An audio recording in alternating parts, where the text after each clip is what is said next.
इतना गुणगान किया जाए वो कम है, लेकिन हम माँ को कितनी खुशी दे सकते हैं वो मेरे ख्याल से नहीं समझ पा रहे हैं। एक व्यक्ति का, एक बच्चे का, एक आदमी का अपनी माँ के प्रति क्या कर्तव्य होना चाहिए, मैं ये मैसेज आज आपको जरूर देना चाहूंगी। हम माँ की हर खुशी को छीन कर रखते हैं।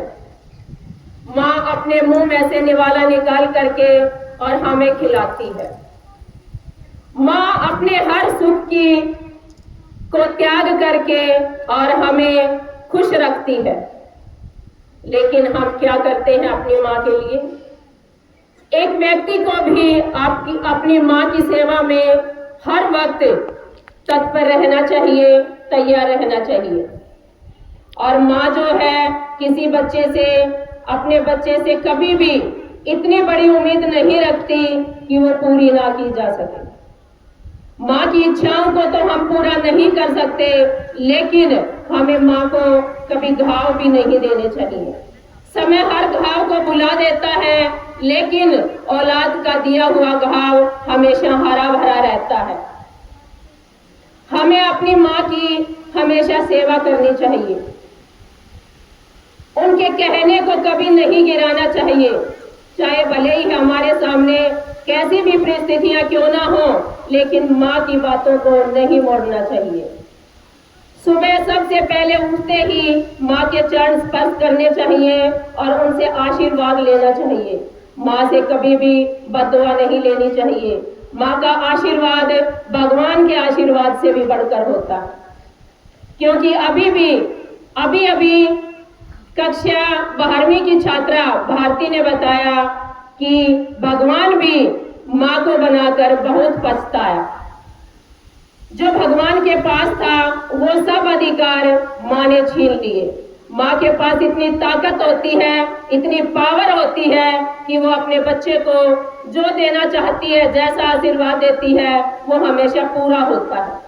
इसलिए अपनी माँ से कभी भी बददुआ मत लीजिए, हमेशा आशीर्वाद ही आशीर्वाद लेते रहिए। माँ छोटी छोटी खुशियों से बहुत बड़ी खुशी जाहिर करती है।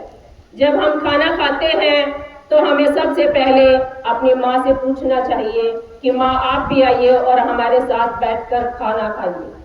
लेकिन हम क्या करते हैं, माँ अपने काम में बिजी रहती है, इधर उधर हम पूछते ही नहीं कि माँ ने खाना खाया है या नहीं खाया। वो सुबह से शाम और शाम से सुबह ऐसे ही निकाल देती है। माँ आपसे कोई बहुत बड़ी उम्मीद नहीं रखती।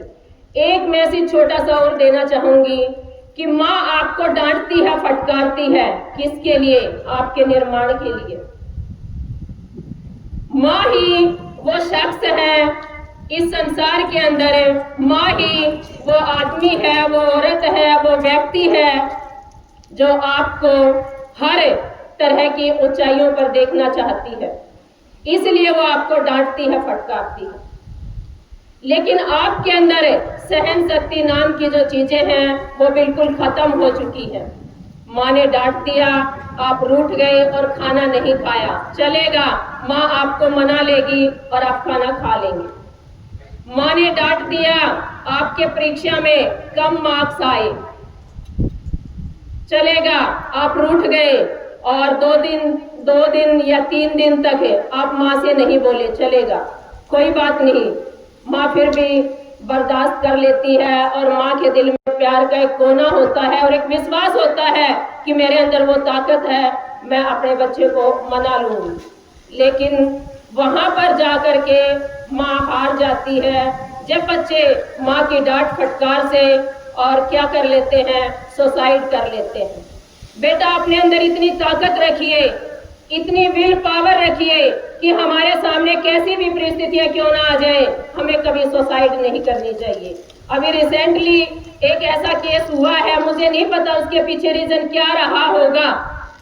कोटा क्लासेस का एक छात्र था, उसने सुसाइड कर लिया।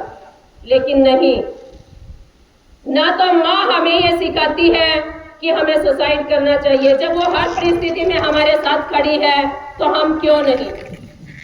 हमें भी अपने अंदर इतनी ताकत पैदा करनी होगी कि हमारे सामने कैसी भी परिस्थितियां क्यों ना आ जाए, हमें सुसाइड नहीं करनी चाहिए। सुसाइड करना किसी समस्या का समाधान नहीं है।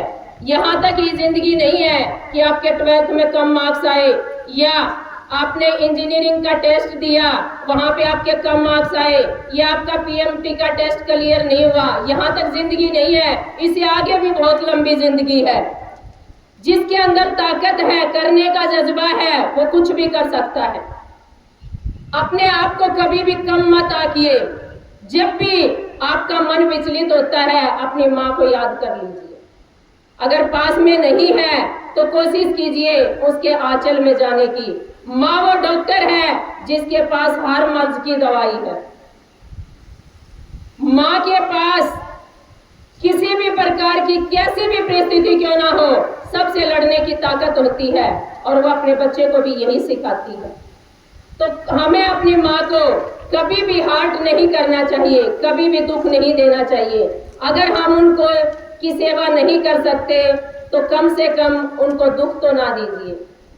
आप भले ही माँ से कितने भी दूर क्यों ना रहे, आप खुश रहे, माँ बड़ी खुश रहेगी। अगर आप माँ के बिल्कुल पास में भी हैं और आप दुखी हैं तो माँ बड़ी दुखी होती है। तो बेटा, अंत में मैं आपको यही मैसेज देना चाहूंगी कि हमेशा अपनी माँ की सेवा कीजिए और माँ के कहे हुए का कभी भी बुरा मत मानिए और कभी भी ऐसा घाव मत दीजिए कि माँ का कभी भी वो घाव मिटे ही नहीं। तो अंत में एक बार फिर यही कहना चाहूंगी, परिस्थितियों से लड़ना सीखे, परिस्थितियों से लड़ना सीखे, उनसे भागना नहीं, क्योंकि भागने वालों की जिंदगी जल्दी ही समाप्त हो जाती है और लड़ने वालों की जिंदगी लंबे टाइम तक रहती है और इतिहास उनका साक्षी है, गवाह है और वही लोग इतिहास में अपना नाम कमाते हैं। धन्यवाद। और अंत में कहना चाहूंगी कि भगवान से प्रार्थना करती हूँ, दुआ करती हूँ कि संसार की सभी माँओं को इतनी खुशी दे, इतनी लंबी आयु दे कि वो खुशी उनका आंचल समेटते समेटते वो थक जाए। धन्यवाद। आपका दिन शुभ हो।